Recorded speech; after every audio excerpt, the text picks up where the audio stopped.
नमस्कार मित्रांनो, स्वागत आहे तुमच्या एका नवीन व्हिडिओमध्ये. तर सकाळचे 11 वाजले. सर्वांना गुड मॉर्निंग. तर आता जस्ट आम्ही पाणी भरायला चाललो आहे. तर हे बघा, पाणी भरायला चाललो आहे आम्ही इकडे. तर पाण्याची दूर सोय आमची.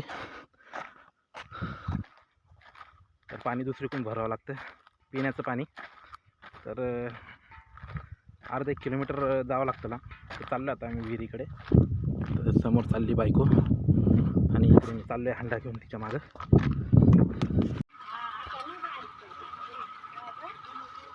तर इथं मान्य काढली आता झटकून काढायला. तर गंजली होती, थोडी धूळ बसली याच्यावर.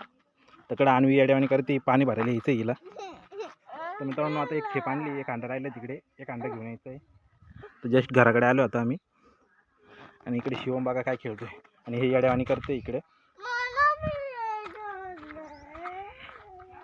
इकडे चालू आहे टी व्ही. हा जातो मीच घेऊन येतो. तर तिकडे एक हंडा आहे, आता मी घेऊन येतो तेवढा. कळशी मग कळशी घ्यायला तू ये. तर हंडा घेऊन येतो मी. तर जातो इकडे रस्त्याने.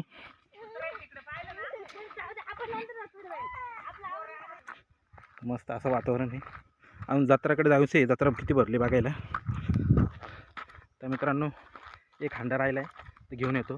तर आमच्या घरचे एवढे आळशी ना, तर एवढं लांब जायचं पाणी म्हटलं ना, कोणी पण पाणी आणायला जात नाही. तर चाललो आता मी एक हंडा आणायला. 3च अंडे नेले होते, एक हंडा मी घेऊन आलो आहे. एक तिने आणलं आहे, आता एक बाकी आहे. तर एक मी घ्यायला चाललो. तर चांगले दोघी जणी आणत होते, मध्येच टापकलो. मी म्हटलं 4 हंडे येतील. तर माझा विचार काय होता, तर 4 हंडे येतील. पण हे काय म्हटले, चालले तुम्ही दोघं, तर तुम्ही जा दोघे भरून आणा. आता उलट मी एक पण हंडा आणणार नव्हतो. आता मला वाटायला कमी 2 हंडे आणले आणि यांनी दोघींनी अंग काढून घेतलं. तर अशी सिस्टीम आहे आमच्या घरामध्ये.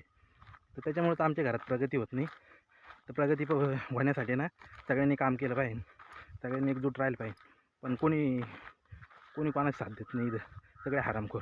तर चला निघलो आता इकडे. तर आंब्याच्या झाडावर हे झाड उगलं होतं. तर फायनल मी तोडून टाकली इथली फांदी. तर आंब्याची फांदी तोडून टाकली इकडून डायरेक्ट. तर हे झाड फालतूमध्ये वाढलं होतं, म्हटलं जास्त मोठं व्हायचं अजून नुकसान करीन, तर टाकलं तोडून. तर मित्रांनो, मागाशी पाणी आणताना बोललं झालं होतं, शर्ट चेंज केला आता. तर जुना शर्ट काढला आहे, एकदम फिट्ट होतं आहे. तर जातो, पाणी आलं आहे का बघतो तिकडं नळाला. तर आलो इकडे पाणी बघायला मी.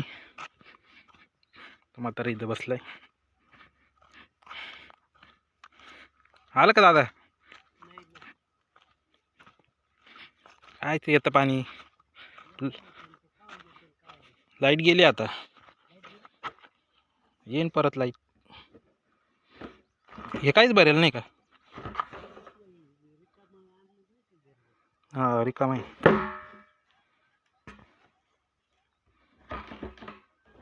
त्याच्यात काहीच पाणी नाही शिल्लक.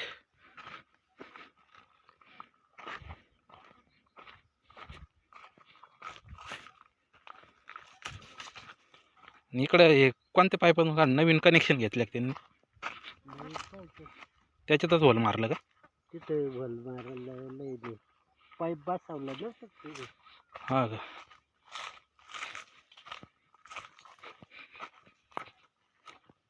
इथं एक कनेक्शन काढून ठेवलं का?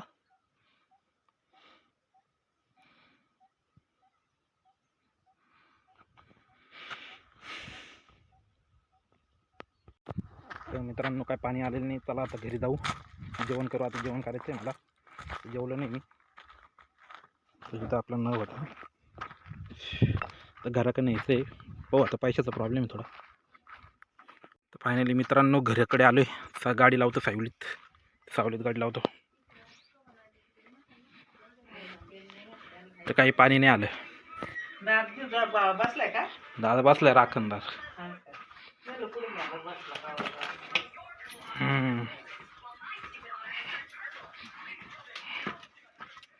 गाडी लावतो.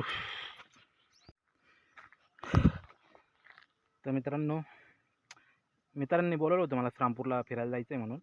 तर काही मित्रांना काम असल्यामुळं ना कॅन्सल केली ट्रिप. तर नाही तर फिरायला जायचं होतं. तर मस्त पार्टी वगैरे करणार होतो. पण ऐन वेळेस काल मी मित्राला फोन केला, त्याला म्हटलं फिक्स आहे का? तर मी आज म्हणजे आज शनिवार आहे ना, तर शनिवारी मी जाणार होतो. पण तो म्हटला 2-3 मुलं आहे जे आपले बाकीचे 2-3 मित्र आहे ते त्यांना काही काम असल्यामुळे ते येत नाही. कोणी आजारी आहे, कोणाला काहीतरी प्रॉब्लेम आहे, कोणाला दवाखान्यात नाही ते पोराला असं तसं भानगड होत्या. त्याच्यामुळे काही पोरं येत नव्हते. तर आम्ही एकूण 7 जण आहे. तर 2च जण येणार होते. मग तिघं जण मिळून काही फायदा नव्हता. टोटल 7चे 7 जण मित्र आले असतो ना तर पार्टी होणार होती. पण ते म्हणले पुढल्या विकेंडमध्ये करू. पण आता पुढल्या विकेंडमध्ये करायचं म्हणजे ह्या विकेंडमध्ये आधीच सुट्ट्या झाल्या आहे. पैशाचा प्रॉब्लेम आहे. तरी ऑलरेडी माझ्या आता आज 3रा खाडा आहे.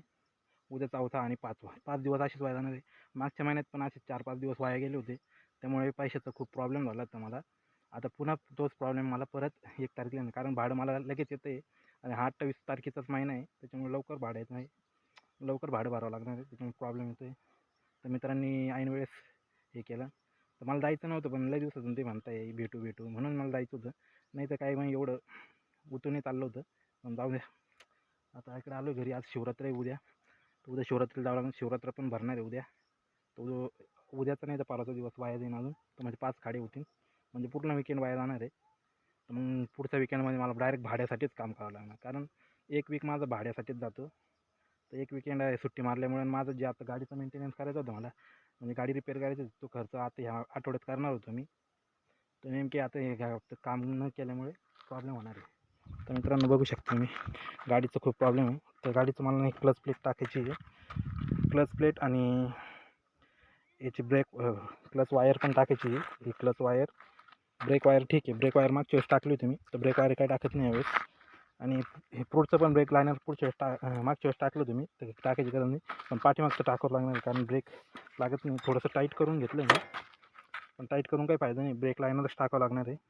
आणि याचं फिल्टर टाकायचं आहे. फिल्टर आणि चेन पॉकेट टाकायचं आहे. तर chain pocket, filter, brake liner, clutch wire, clutch plate आणि याचं सेल स्टार्ट होत नाही ते पण टाकायचं. आपलं सेल स्टार्ट पण करायची. तर असे बरंच काम आहे. 3-1 हजार रुपये खर्च आहे. 3,000 रुपये खर्च करू. बघू आता. तर मित्रांनो भेटू पुढच्या व्लॉगमध्ये. तोपर्यंत बाय बाय. Okay, thank you.